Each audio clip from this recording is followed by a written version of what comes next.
Good morning, and welcome to our event, Building the Canada We Want. My name is Awais Osman. I am Vice President of the Canadian Club of Ottawa. While we are on a virtual platform, I would like to acknowledge the rights of the Indigenous peoples to the land each of us is on.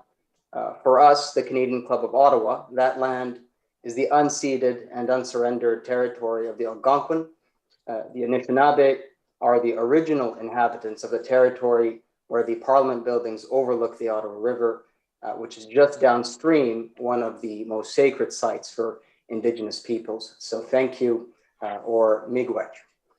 A few housekeeping notes. If there are any difficulties connecting to this program due to internet quality, please use the click here to switch stream button to watch at a lower bandwidth. The video quality will diminish, but the audio will remain the same.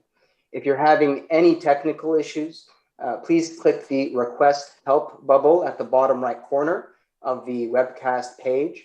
A response will be emailed to your address, which you used to register. To ask a question, simply click on the questions tab, type your question and click submit. You may submit a question at any time during the webcast. We'll try as best as possible to get to as many questions as we can in today's presentation. I'd also like to take this introductory opportunity to thank our sponsors. The Canadian Club of Ottawa's corporate sponsors are the RBC, Royal Bank, and Shaw Communications. Our gold sponsors are Welch LLP, Strategy Corps, and TD Bank. A special thank you to the Amisk Hydroelectric Project for coming on today as our fireside chat sponsor. We also appreciate our partners at the Canadian Club of Toronto for helping organize today's event. Our media partners for the 2021 virtual season are Impact Public Affairs, iPolitics, The Hill Times, and the Ottawa Business Journal. And now I'd like to leave you with a message from one of our media partners.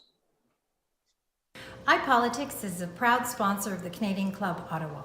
If you enjoy policy issues and would like a daily dose of policy news, stay tuned for the virtual draw after the panel discussion to win a free subscription to iPolitics. Thank you. It is now my distinct pleasure to introduce our speakers for today's program, for what is a very critical discussion for Canadians.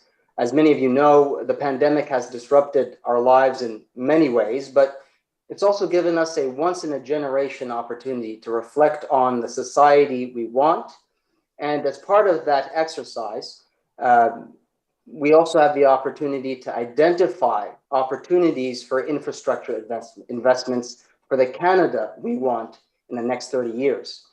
For that reason, we are truly privileged to hear from such a senior member of the Canadian government on this very issue. Your moderator for today is Amanda Lang, anchor and reporter with BNN Bloomberg.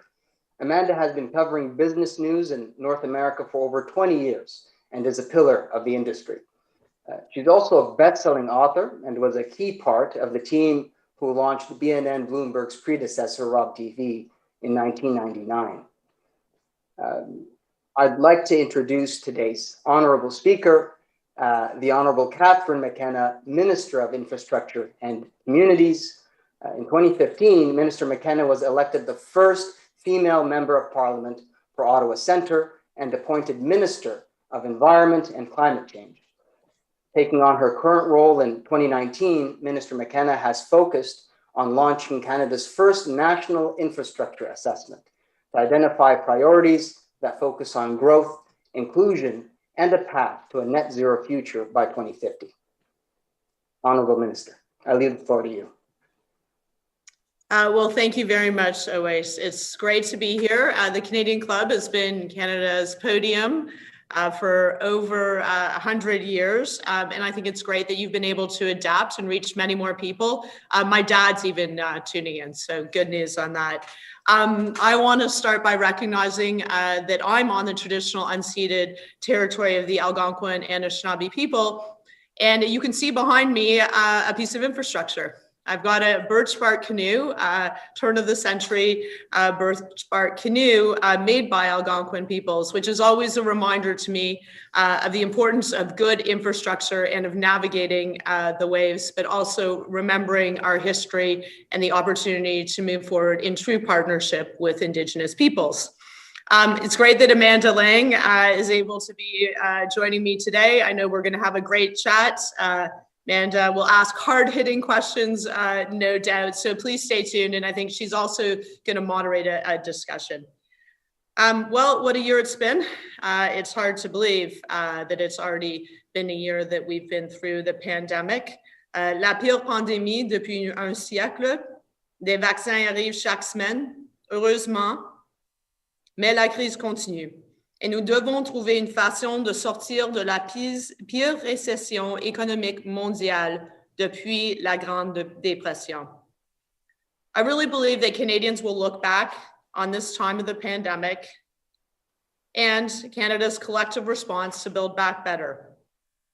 A more prosperous, cleaner, more inclusive country for all. But this was one of those turning points in the history of our still relatively young country. In Canada, we've always done our best to think big. That's because we are big. To survive and thrive in the upper half of North America, we've always had to build. That was true when we built the railway across the continent. That was true when we built the Trans-Canada Highway and the St. Lawrence Seaway. Nous avons trouvé des moyens de construire notre pays en reliant les Canadiens entre eux, ainsi qu'aux autres pays et aux autres marchés. In the 21st century, the concept of nation-building infrastructure is taking on new meaning.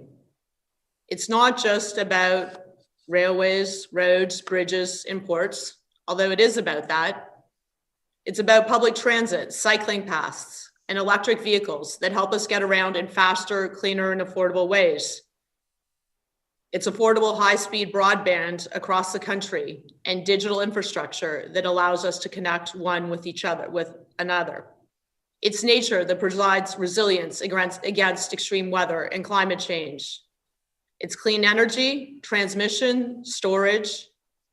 It's clean water and waste management, including the recycling of plastics. And it's affordable housing, childcare, community culture and recreation centers that build more inclusive and livable communities. Infrastructure is a long list of priorities, and it's always evolving. And so, at the end of 2015, when the government took office, we committed to going big, to building again and building a better Canada. This was our 12-year, $180 billion Investing in Canada plan, which we called historic. And it is. It's building up communities across the country. But history has a way of throwing us curves. Since 2016, the Government of Canada has invested more than $71 billion, including in partnership with First Nations, Métis, and Inuit peoples, to address the infrastructure gap in their communities. Grâce au financement de contrepartie des provinces et des municipalités et au renforcement de la Banque de l'infrastructure du Canada, des centaines de milliards de dollars sont investis dans des projets tout le long du Canada. Every taxpayer dollar is doing triple duty. It's creating good jobs and growing the economy, tackling climate change and building resilience, and ensuring a better quality of life for all. And yet, along comes a pathogen we call COVID-19. Major pandemics have a way of focusing our priorities, including for infrastructure. Cholera, smallpox, and tuberculosis, for example, led to reforms in how we deal with municipal water services and garbage collection. That matters. In response to COVID-19, we've doubled down in getting infrastructure projects approved faster. That's good for jobs, and that has to happen in construction seasons. I've approved 2,300 projects since the pandemic hit last March. That's 4 times as many projects approved in the previous 2 years.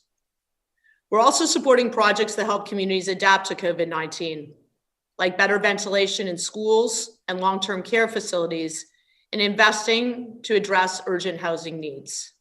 We've recharged the Canada Infrastructure Bank with new leadership and a new vision, and a commitment to invest $1 billion in partnership with Indigenous peoples to improve lives in Indigenous communities. But COVID-19 has taught us some lessons. It's clearly made existing social and economic inequities worse, disproportionately impacting women, Black and other racialized communities, Indigenous peoples, and people with disabilities.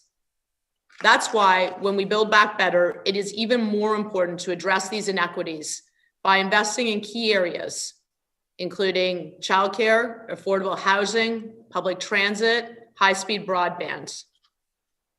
And of course, the pandemic has caused a severe economic crisis, the greatest crisis since the Great Depression, making it even more critical to create jobs now, support Canadian businesses, and accelerate growth.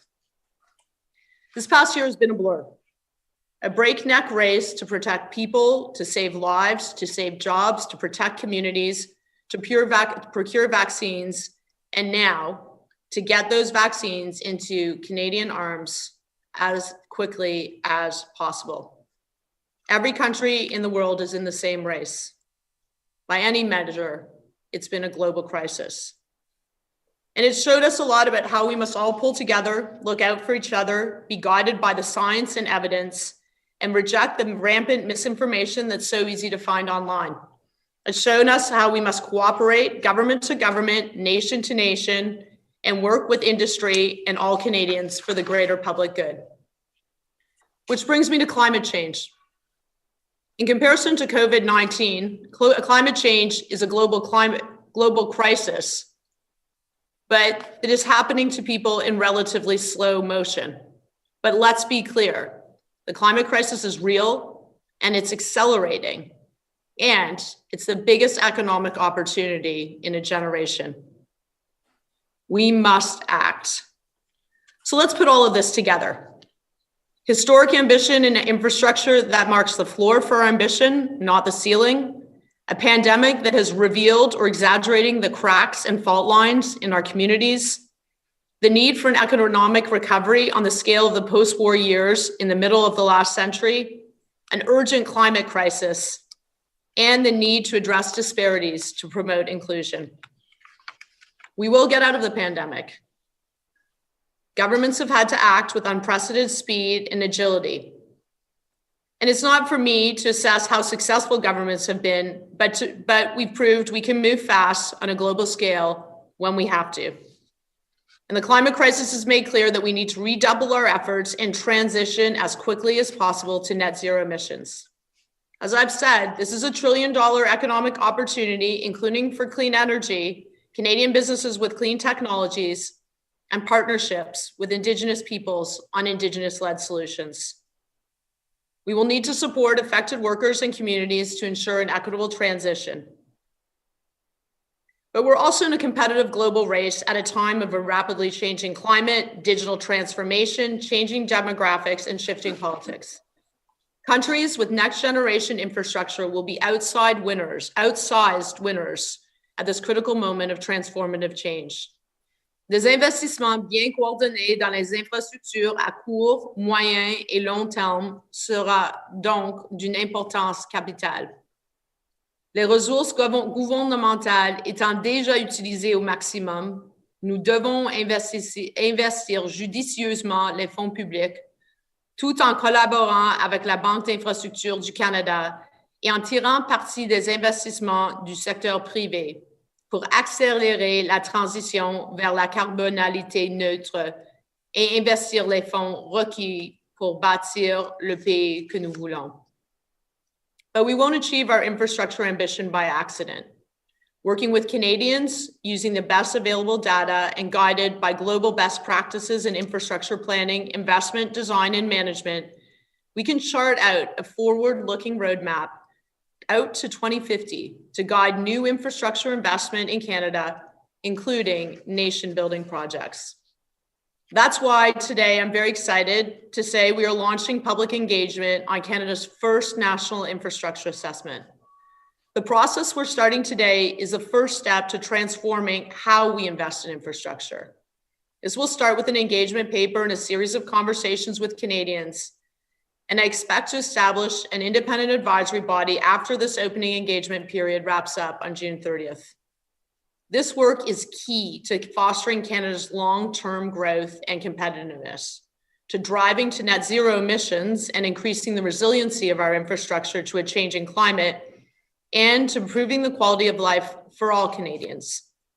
This is a commitment the Prime Minister made, giving all those who invest in infrastructure the insights and knowledge they need to get us to a better, cleaner, more prosperous Canada in 2050. The National Infrastructure Assessment will provide expert evidence-based advice on infrastructure priorities in Canada and produce an in-depth analysis of Canada's infrastructure needs over a 30-year time horizon. The engagement paper has 3 priorities: assessing Canada's infrastructure needs and establishing a long-term vision. What do we want to build? Improving coordination among infrastructure owners and funders. How are we going to build it? Determining the best way to finance infrastructure. How are we going to fund and finance our ambition? With government resources already stretched, we must spend public dollars wisely while leveraging the trillions of private sector dollars available to build the infrastructure that the Canadian public wants, needs, and expects. Nous devons améliorer la coordination, la collaboration et l'harmonisation entre les propriétaires et les bailleurs de fonds des infrastructures publiques et privées. Et pour y arriver, nous devons respecter les champs de compétences existants au sein de la Fédération canadienne et l'autodétermination des peuples autochtones. In doing this, we can also seize the opportunity to use infrastructure investments to provide jobs and opportunities for Canadians right now. If there's an acronym I don't need to spell out to most of you, it's ROI. By the way, I hate acronyms, but that is what I look for in every project that comes across my desk, because ROI, or return on investment, is what good infrastructure is all about. I ask myself, how will this boost the economy and create jobs? How will this get us to net zero? How will this include every Canadian who has a contribution to make, and how will it benefit them? We need a lot out of every taxpayer dollar. We need Canadian businesses to grow. We need the air we breathe to be clean, and we need workers and their kids to have it better than we do. By providing a vision for Canada's long-term infrastructure needs, including clarity on Canada's net zero transition, we will give certainty to the private sector to invest at the scale needed to achieve our ambition. Long-term infrastructure planning is a global best practice recommended by institutions such as the International Monetary Fund and the Organization for Economic Cooperation and Development. The United Kingdom and Australia are already doing it. This isn't a quick fix, and it can't be an exercise in hubris. A government in 2021 cannot prescribe infrastructure priorities for 2050. And we need to be working with provinces and territories, with municipalities, with Indigenous peoples, with private sector, with the public sector, with all Canadians. The National Infrastructure Assessment will only be of value if it is rigorous enough, broad-based enough, rooted in data and evidence, robustly designed with forward-looking architecture and overarching direction, and if it is buy-in for those who own and operate infrastructure in Canada. I look forward to hearing from all orders of government, from Indigenous peoples, construction companies and unions, the private sector and pension funds, not-for-profit organizations, experts, and of course, all Canadians, about building the future we want for Canada. The bottom line is that good infrastructure supports economic and human development. And that's why every dollar we invest should do triple duty. It's key to growing our economy and increasing our competitiveness, fighting climate change and increasing resilience, and boosting the quality of life for all Canadians. The government's #1 focus is on ensuring the health of Canadians, and we will not rest until we are through this pandemic, but we will get through it. And the strategic investments today will mean a better future ahead. More jobs, more prosperous, more competitive Canada. We will reach our net zero target by 2050. And we will have a more inclusive country where all Canadians have the opportunity to succeed. So please take a look at Building the Canada We Want paper and tell us how Canada's first ever national infrastructure assessment will get us there. Nous pouvons et nous devons rebâtir en mieux, et c'est ce que nous ferons ensemble. I look forward to hearing from you. Thank you. Thank you, Minister. And we do have, as we know, an audience that will send questions in. The Canadian Club of Ottawa actually offered the chance to send questions in advance. And one of those actually lines up with where I would start. So I'm going to start with an audience question. And it is around delays in infrastructure, which we know they exist. There is some feeling that the Invest in Canada plan actually created new delays for investment in some ways. How can you reassure people that where you're talking about an engagement process, a review process, consultation process, it sounds like talk and not action. How do you tell people this is actually going to be meaningful work that gets done? So this is the goal of this is to speed things up in a way. It's also to prevent lurching. You get a new government in, and then the project that was going to be built is no longer the project that people are going to build.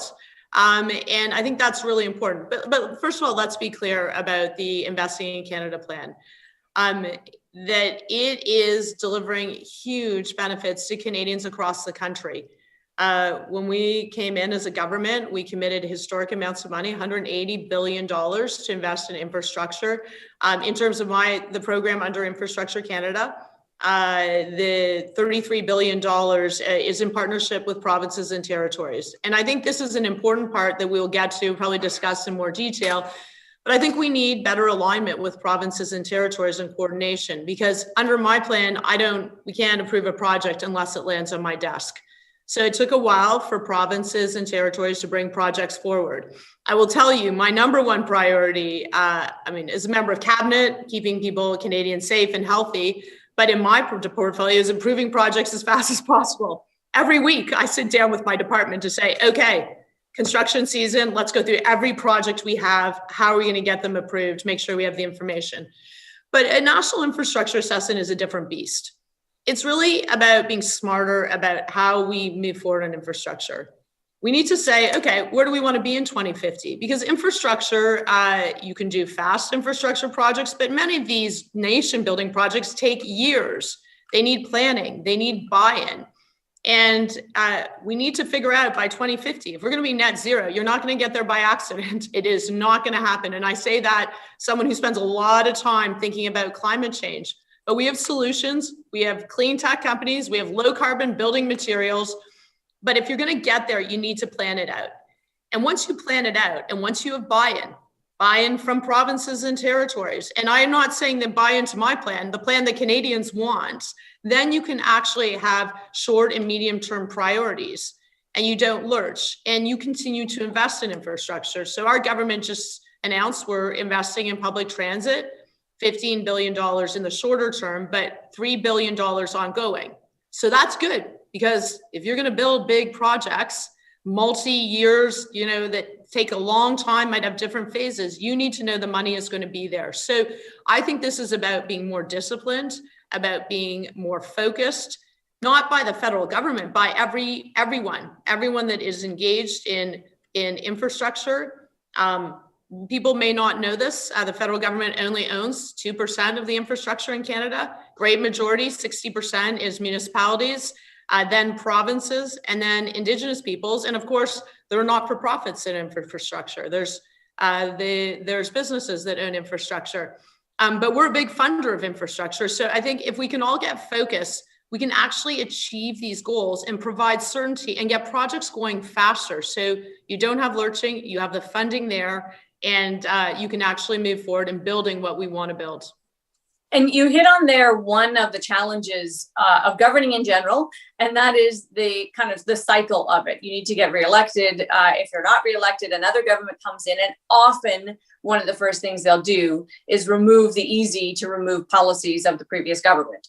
Is it the intention here that this become a document that transcends that? In other words, that it's a plan that a new government couldn't easily say, we're chucking this out because it was the Trudeau Liberals document and we're doing something different? Yeah, I mean, that's absolutely it. We don't want this to be about one government. We need to hear from provinces and municipalities. What do you want to build? There's often a long list. Let me tell you, when I talk to provinces and municipalities, they pull out a very, very long list. Okay, then we need to figure that out. How are we going to build it? How are we going to work together in a coordinated way? And of course, how are we going to pay for it? Because there are limited taxpayer dollars. That's just a reality. And we have pension funds, including the Canadian pension funds, largest infrastructure investors in the world. You know, it'd be good to attract our workers' dollars, their retirement dollars, to large infrastructure projects here. So yes, that is the goal. And that's why the goal is to have an independent expert advisory body like the UK does, where they provide advice to different governments, whether it's a Liberal government or it's a Conservative government, NDP or Green government, whatever the government is. But I think that there has to be, some agreement on where do we want to be. And I really believe that if you ask Canadians, and I talk to a lot of Canadians, but I spend a lot of time with provinces and municipalities and the private sector, they want jobs. They want growth. They want Canada to be competitive in the world. They want us to attract investment too. They want to tackle climate change and be more resilient. Go talk to any mayor. They are desperately worried about flooding in their communities, about whether their wastewater pipes are big enough to handle massive storms, about coastal erosion, about extreme heat. And go to Indigenous communities, go to the far north, the permafrost is thawing. Is thawing. And then you have inclusivity. I think that everyone's really reflected in this pandemic. Wait a minute.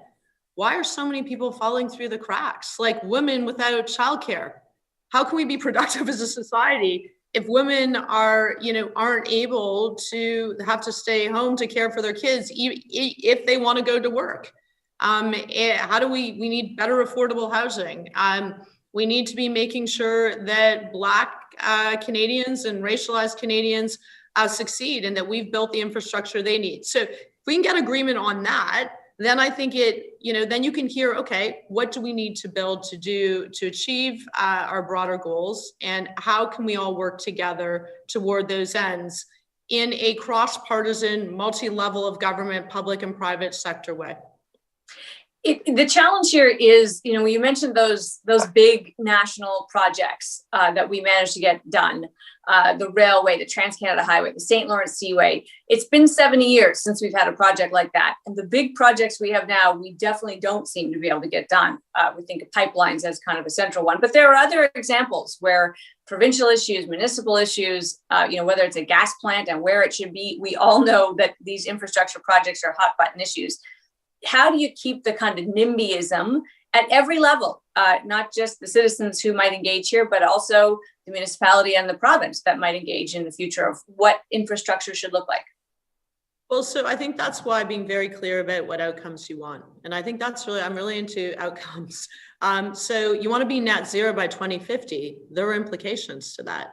And when you talk about nation building projects, I think we've got to look a lot more broadly about what those are. So I listed some areas that are infrastructure. I think, of course, roads, bridges, airports and ports. I'm working on a massive project, which is the Gordie Howe Bridge. That's not a bridge, just a bridge. It's a massive trade corridor, and it's hugely important to our trade with the United States. Mm-hmm. But transmission lines. We have 4 provinces that are still on coal. We need to build transmission lines so that we can get clean power to those provinces. And we need to work together. And that is hard, of course, because you've got regulators involved, you've got provinces involved, you've got Canadians involved because of ratepayers. And so I think that if you're able to provide more focus on the goals and people can see, well, how do we all benefit? Nature Nature, people don't always think about nature as infrastructure. It's hugely important in resilience to climate change. You can have natural solutions, which, by the way, are often a lot cheaper, wetlands or other features to deal with flooding. We should be valuing nature. And then we should protect more of our nature. And then you won't, I think if we are very focused on where we want to be, and we map it out, I think we can get more agreement and we can get things done faster. Because I never hear anyone say, I'd like infrastructure to be built slower. Never hear that. I want it to be built faster. And I think that if we are focused, if we have more alignment, if we're clear about how we're going to fund these infrastructure needs, if we have a long-term vision, then I think we can get there a lot faster, including, as you say, on these very big projects. Is there tension, though, between you and that able finance minister down the hall who's trying to put together a document that's also about, as it would be said, building back better, but in a very immediate way, right? We want Canadians back to work. Governments want to be able to show that the investment they make, the stimulus they provide has immediate results. And jobs is the way we tend to measure that. We're talking here about projects that just by their nature of buy-in, of regulatory issues, so important, could set up generations for future wealth, but don't really help you next quarter. They're not going to show up in the jobs data, particularly anytime soon. How do you get your agenda advanced in the face of their real pressures around the cabinet table that they'll say, give me something that'll show up next quarter. I want to see jobs. Well, I guess I've been okay at pitching the cabinet minister because we got our public transit money.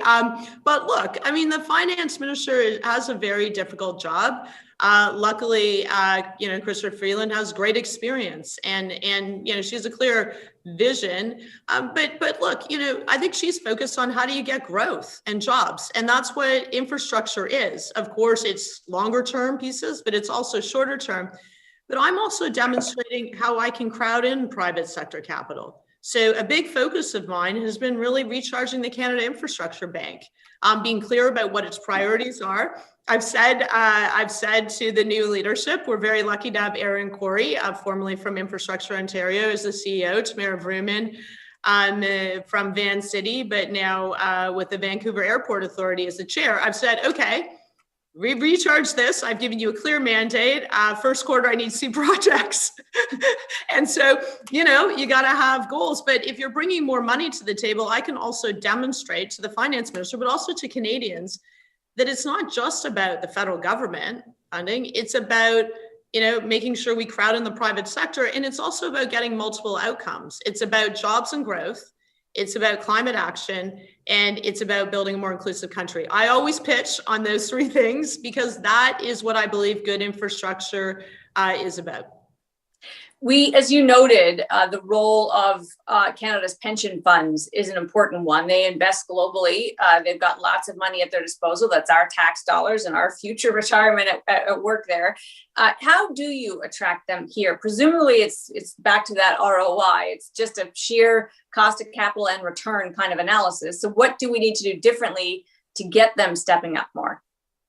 Well, I think it's a two-way street. So first of all, I think we need to provide clarity and certainty about what what our focus is and our priorities are. But I think also you've seen a big change with pension funds. And I got to give a shout out. I think Mark Carney is launching his book today. It's well worth reading, Value and Values.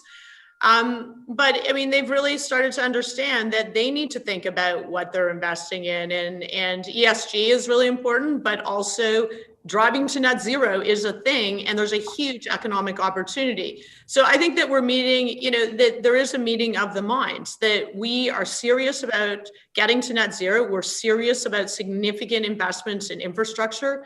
We want to provide more clarity about, both long-term vision, but short and medium-term priorities. And I think that's a real opportunity. We're very fortunate. We have Canada's pension funds are the leading infrastructure investors in the world. They are independent, but as you say, it's workers' dollars that are being invested. We want them to work on infrastructure here that's going to be good for those workers and for all Canadians. So, I think there's a huge opportunity. I've had some good conversations, and I think the Canada Infrastructure Bank plays a really important link with the private sector to really think, okay, what are the projects that you could crowd in the private sector? And to be clear to folks who are listening, this isn't about privatizing public infrastructure. It's actually expanding, getting more infrastructure built. There's a limit to tax dollars. There's public-private dollars out there. Not every project is going to be suitable, but there are projects, major projects, whether it's public transit projects or transmission lines or a lot of the major irrigation projects or major partnerships on clean energy with indigenous peoples that make sense. And so we want to be clear about those opportunities and look at ways we can partner with them so those dollars get to work here in Canada. I think you raise an important point, which is that there are big kind of obvious, sexy projects that you could point to, but most of the infrastructure work that we can imagine needs doing is not so sexy. Transmission grids, not that interesting. And yet, we don't just need green grids. We don't just, to your point, need to imagine the infrastructure you want when you're sending new energy forms, greener energy forms. We need to actually update the grids we have. How much capacity is there for those less interesting, slower moving? Greening the grid is something I keep hearing should be one of our first priorities. Is it possible to bring that up to the top of the agenda, even though it's not, it's not a headline grabber? So funny. People have different views of what's sexy. I think infrastructure, I think transmission lines and grids and green grids are incredibly sexy because that's what we need to hit net zero by 2050. Also, a huge opportunity with the U.S. You've just seen Biden administration, the president and the prime minister have the first meeting and where they actually talked about, working together on clean energy. We should be going east, west, and north, south. Climate change transcends borders, and there's also huge opportunities. Look, I think if you talk to pension funds, they think that they're quite interesting, these projects, but that's a good example. So maybe people are still saying, like, what is this national infrastructure assessment? Sounds so boring. That's very unsexy. Well, let's talk about clean power. If you want to get that done, now you're a person in your home and you're thinking about climate change, and you're currently burning, it's coal. It's actually being used to heat your home. You may not be thinking about it, but that is what it is in some provinces. You're thinking, maybe I'd like a cleaner future for my kids. Maybe I'd like this huge economic opportunity and jobs. Of course, we need to support those communities and the workers that are still in this industry. But then transmission means something more. But we need to get regulators together. We need to get provinces together. We need to get municipalities together. And that's what we're working on. So if you talk about the Atlantic Loop, there's been a lot of discussion. A lot of really good work is going into that, including the Canada Infrastructure Bank is involved. But I can give you another example, plastics. So if you actually ask Canadians, I think the most popular announcement I've ever done as Minister of Environment and Climate Change was saying, we're going to ban single-use plastics. We're going to tackle plastics. Well, that requires a lot of work. It requires municipalities, provinces, sometimes it's municipalities who run the waste system most of the times. With some provinces, it's provinces. You have the private sector who needs to be involved in reusing the plastics. You have Canadians that need to be involved in recycling and reducing. And so if you're going to do that, you better be thinking in a across the board way. And so that's what the assessment does. If you decide that getting rid of plastics or tackling the plastics problem is important, you need to have everyone together having a discussion on that. And so the infrastructure assessment is, both, kind of the short-term assessment, but it also will do papers. And the UK has done this. They'll say, okay, plastics, let's dive into plastics, really understand this, and actually figure out how we're going to increase the percentage of plastics that are being recycled, because it's a pittance here in Canada compared to where I think most Canadians want to be. So I think what is sexy, getting back to your point, what is sexy is different for everyone. I'm just into all infrastructure, and I'm into ambition, and I'm into making sure we stretch taxpayer dollars, but we achieve these outcomes. And we need to start now. I'll be very old in 30 years. I won't be around, and it'll be many governments, many governments after me. But I want people to say, oh, at one point, you know what? Canadian, different levels of government, Indigenous peoples, private sector, public sector got together and they said, this is where we want to be. And we're going to figure out exactly how we're going to get there. And we're going to create growth, jobs. We're going to be net zero. We're going to be more inclusive. And that's what we see. There are some questions from the audience members about lessons from the pandemic. And it seems to me that I'd be curious for your big picture thoughts about what the government has learned. It seems to me that one area we certainly could focus, and maybe it'll be a focus of this sort of infrastructure engagement, is that digital piece, digital connectivity as a human right, as a leveler, as an inclusive piece. And we're on the cusp of a new generation. The big telecoms, which might just become the big three, not four, will build out this high-speed 5G network, and some Canadians will be left out of that. Again, the Canadians, ironically, that are already left out are most likely to be left out of that. How do we make sure the digital piece that we learned in this pandemic is part of the picture? Yeah, I mean, I think we always knew that making sure everyone's connected to affordable high-speed broadband was important. But look at it now. If you were not connected, if you didn't have access to high-speed broadband, you couldn't be listening to us right now. You couldn't be homeschooling your kids. You couldn't access healthcare. You couldn't run your business. And think about the opportunities. Now, I think there's other maybe more positive lessons that that people can live in, other places, that we can do more remotely, that we don't have to be flying everywhere, that more people can watch us on this talk from wherever. And so I think that has to be one of the top priorities. I think that is a clear lesson that we have to accelerate it. Our government is committed to making the investments to do that. Canada Infrastructure Bank is involved. We need different levels of government. We also need the private sector, and we need to push really hard. Like, this is it's just so important from an equity perspective, but also a competitiveness perspective. We won't be able to compete as well as we could if we don't get everyone connected. And it's not just the broadband, it's the digital transformation we're seeing writ large, machine learning, big data, artificial intelligence. These are huge opportunities for us. And I think that we need to be very thoughtful about how we're going to build that infrastructure that enables this innovation. As a government, are you already thinking about preparing for the next global pandemic? Is that part of the thinking right now as we learn from this one? Absolutely. One, we need more PPE, and we need to have it, ready at the ready. We need to be able to do vaccine production here. Look, the pandemic, the cost of the pandemic, both in human lives, but economic costs, is enormous. And I think that it really has shown folks we are a connected world for good and for bad. And so a pandemic is not, a pathogen like COVID-19. It's not staying in one place. So that is really important. But there are the broader pieces that we talked about. So you could broadband, childcare. We need better childcare, long-term care. God forbid. I mean, we need to be fixing our long-term care homes and how we care for our seniors. Affordable housing. We need everyone to have a safe place to call home. And so these are areas that we've been focused on, but we need to be even more focused. And we also need to link things. And we don't just say, I think, and there's a good discussion going around about, what is important. It's not just growth. It's actually, these are pieces that are critically important. So we can't just look at things in a one-trick pony way. We need to be thinking about, we want multiple outcomes.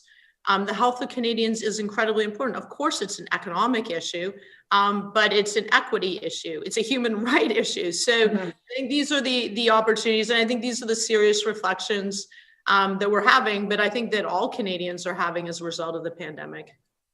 One other thing, Minister, that all Canadians feel is, I think, a sense of, it ranges from shock to shame, that some Canadians, some Indigenous people don't have clean drinking water. They don't turn on their taps and drink the water.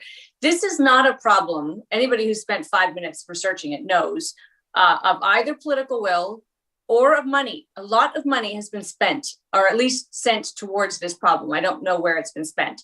But as infrastructure, I know it's on your list, working with Indigenous people. This is a crisis. I know the government is working to solve it.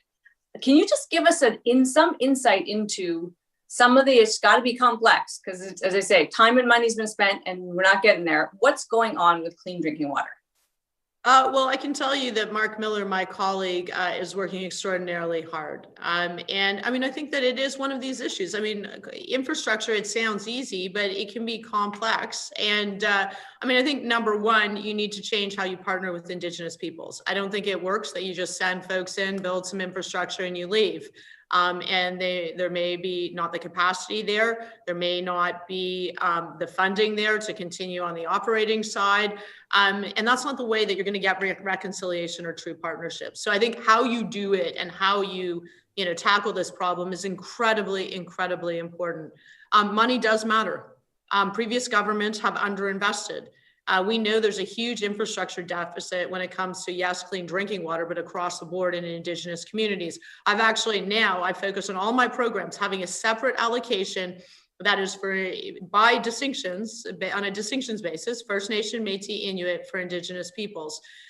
Capacity, as I said, is important. I think thinking creatively as to how you can tackle the problem. But I mean, it is something that is appalling. And I think we know this as a government, and we're working very hard to tackle it. As you say, there's no magic wand in life. You got to wake up every day, work really hard, be focused on results, but also doing it in the right way with Indigenous peoples. We have a long history of just telling Indigenous peoples what they're going to do. Sometimes investing money, sometimes not. I think you need a long commitment where it's a true partnership to do this. And then you'll see huge opportunity. I mean, the other one that I'm working on, there's a number of areas, but getting Indigenous communities off diesel. Huge opportunity for clean power in these communities. And that also can mean jobs if you structure it right. And it can mean economic opportunity. The Canada Infrastructure Bank just announced a project with a First Nations community, the Anita Battery Storage Project, largest storage project in North America. And that's an example of a great partnership. So I think we also need to think that we can get multiple benefits. And we can do that in partnership. And we have Indigenous peoples who are ready. They are ready to partner. I know that. I talk to many of these different communities. They want to be directly engaged and actually really benefit. I did have the chance to interview Mark Carney as his book launches. You can see it on BNN Bloomberg this afternoon. And I asked him, is there a contradiction in this government, focusing on net zero, focusing on 2050, introducing prices on carbon, but also owning a pipeline at the same time? And he said, as you might, that a pipeline can carry many things. You can think of it as just a piece of infrastructure that can be useful in a green economy. It doesn't have to carry fossil fuel-based elements, which, leads me to the question to you of, when you think about the infrastructure we have like that and our energy-heavy provinces, how much emphasis do you think should be now on transforming those that will be hurt the most by this move away from fossil fuels and carbon output? Look, I think it's critically important. I thought about this a lot in my previous role. We're in a transition, and that's not because I say it or the Prime Minister says it. It's just happening. And as you know, I mean, the market is the market. And of course, this transition's not going to happen overnight. And so we still, we still are going to need pipelines. That's true in the US and other places, but we have to transition and we have to do it thoughtfully. When we announced that we were phasing out coal by 2030, I set up a task force. It was a just transition task force. Hassan Youssef he was the head of the task force, and they literally went out to communities and they listened to them. And there's like 600 people would go to a gym and they'd say they were mad and they were worried and they wanted their kids to have jobs and they worried about what was the future of the communities. Those are absolutely normal things. And you have to think about those things. There's no magic wand. And I think it's completely unfair. We've all benefited from fossil fuels, let's be clear, but we need to transition. And I think we need to do that in a way where we bring all Canadians with us. We have a fund to invest in a just transition in those communities, to support workers, to build infrastructure that's needed in those communities. But we have to do it. We do have to transition.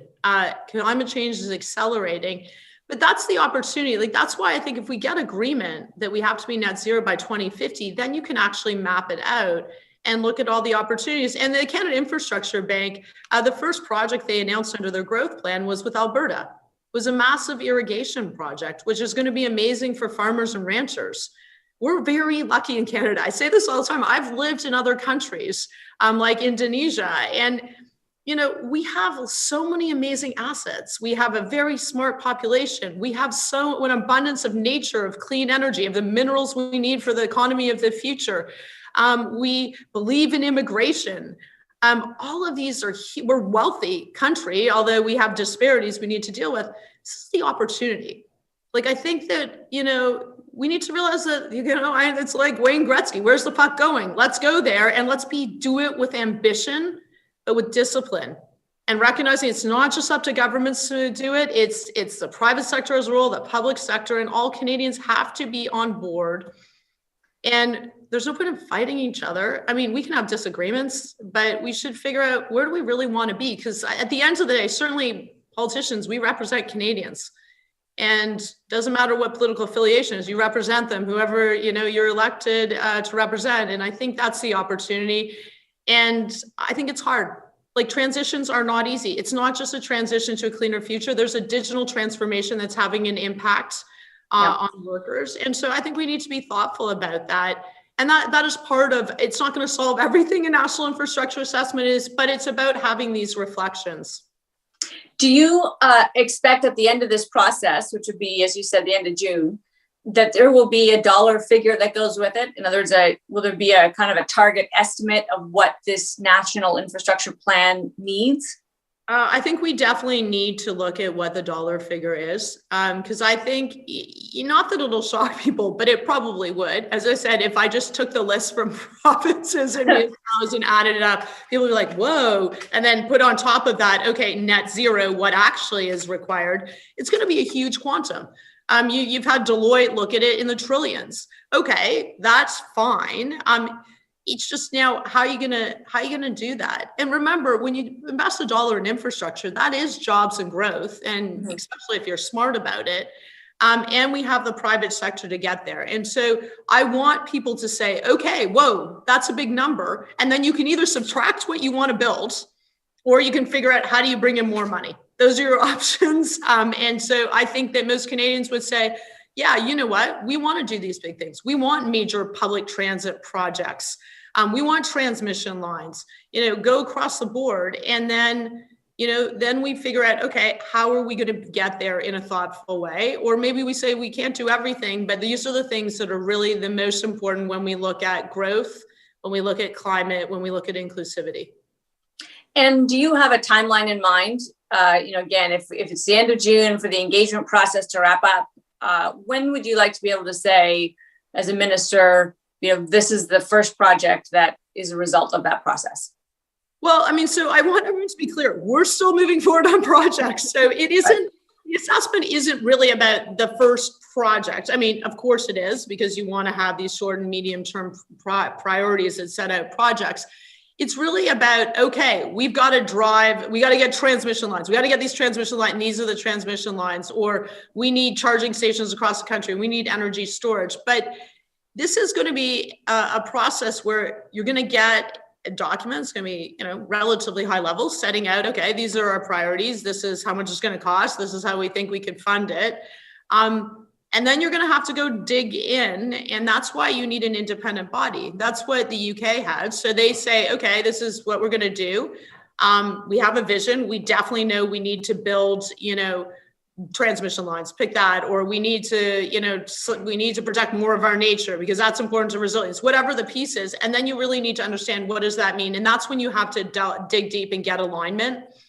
But I think it's, I think that you need to take the time. You cannot do this. I could write it, I guess, now, but then that is not worth the paper it's written on, because once again, it's not about my vision. It's about, what do Canadians want? What do provinces want? What do municipalities want? So I think that you get the independent body, you get the feedback, the independent body is set up, you have this long-term vision, and then you figure out, okay, what are the shorter term pieces?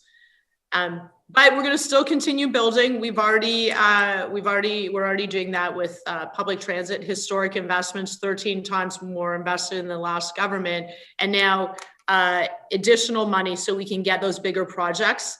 That there's more ambition in a number of provinces. I just want to get those built. And you know what I really want? I really want kids like, maybe in 20 years from now, or 30 years from now, someone's sitting with their kid on a new subway line. It won't be new then, it's been around, but they'll say, how do we ever get this built? And then someone will say, well, there was that pandemic and it was terrible. I still kind of remember how bad it was. But guess what? Governments decided that they had to build back better. So they actually did big things. They went and decided we're going to tackle public transit. And that is why you were sitting in the subway car. It would not be good if we were able to come out of something which is so horrible. And I can't underestimate, because some days I think, how are we going to get out of this? I feel exhausted. And, my kids, I look at them and we're asking so much of them, and my parents and, Canadians, vulnerable Canadians, but that we say, actually, we did something. We learned lessons and we went big. We don't have a ton of time, Minister, but the file that you had previously as Environment Minister is a big, complicated, slow-moving, conflict-ridden file. And now you've moved on to infrastructure. And, it might have been tempting at some time in history to say, well, that's a whole other file. It's got nothing to do with the environment. Nope, you brought the environment with you. It's still all part of the same equation, all those same complex issues. You obviously gravitate towards, or at least you're willing to accept, these big, hairy problems. Are you optimistic? And I say this for Canadians who are jaundiced. They haven't seen big projects happen. They haven't seen them happen fast. And are you optimistic about what you're offering up here, that something really concrete is going to get done? Look, I'm a realistic optimist, or an optimistic realist, depending on the day. Yes. Because we can do it, and we are making the investments that will enable us to do it. Just take the public transit investments that we invested $23 billion, but now there's an additional $15 billion to go big on projects right now. And we know those projects. There's the Ontario line in Toronto. Hamilton's talked about LRT. Gatineau wants a tramway. Like, we can go across the board, go to Vancouver. Electric buses. Every single municipality across the country talks to me about electric buses. So we are going big. And that is my goal, to deliver. I hope I have a record of delivering. We did get a carbon price. We did get a climate plan. Of course, you got to build on it. And I think infrastructure, I feel the same. I feel like actually honored that, that with the investments we make, we have to be very smart. I'm a mom. We got to make sure you get the most value out of your money, and really focus on what, it really is. How do we build the Canada we want? And so we are going to go big. We are going to deliver, but it's not going to be just me. It's going to be governments across the country. It's going to be the private sector, not-for-profit sector, and it's going to be over generations. But I know in 2050, hopefully, I'm still around, and we all look back and say, this was a good thing. It might sound a little bit nerdy and not sexy to some, but it actually made a real difference in building the country we want. Minister, thank you for your time. Really appreciate it. Always a pleasure, Amanda. I'm going to hand things back over to Awais. Thank you, Amanda. And as well, I want to join Amanda in thanking you, Minister McKenna, for sharing the National Infrastructure Assessment with us, and how we'll identify these long-term Canadian infrastructure priorities. As you noted, it's not just a dull policy issue. These investments will unquestionably impact Canadian life for many years to come. So thank you again for sharing your vision with us today. Great. Well, thank you very much. It's always great having a chat like this, and thanks to the Canadian Club. And as we indicated previously, we will have a draw for a free subscription to iPolitics. To that end, I would ask you, Minister, to choose a number between 1 and 600. No one told me I had to do this. Okay. Do I tell you right now? You can tell me right now, any number. 1 and 600. Is that how many people were watching? That's great. I am going to pick 49. 49. Well, congratulations to attendee 49. You've received a free subscription to iPolitics. We'll reach out to you via email after this program. And thank you all watching for your time and your interest. We hope you received valuable insight into the direction of infrastructure policy in Canada. Today's event was made possible by the generosity of our sponsors, so I'd like to thank again RBC Royal Bank, Shaw Communications, Welch LLP, Strategy Corps, and TD Bank. Thank you again for our fireside chat sponsor, Amisk Hydroelectric Project. We're very grateful for your ongoing support. We hope you will join us for our next event in partnership with the Canadian Club of Toronto entitled Beyond COVID, which will be held on March 23rd. It will feature a very insightful panel discussion with Monique Leroux, Chair of the Industry Strategy Council, Mark Little, President and CEO of Suncor Energy, Daryl White, CEO of BMO Financial Group. You can visit our website for more details at www.canadianclubottawa.ca for a list of upcoming events. Thank you again for joining us, and please do stay healthy. Bye.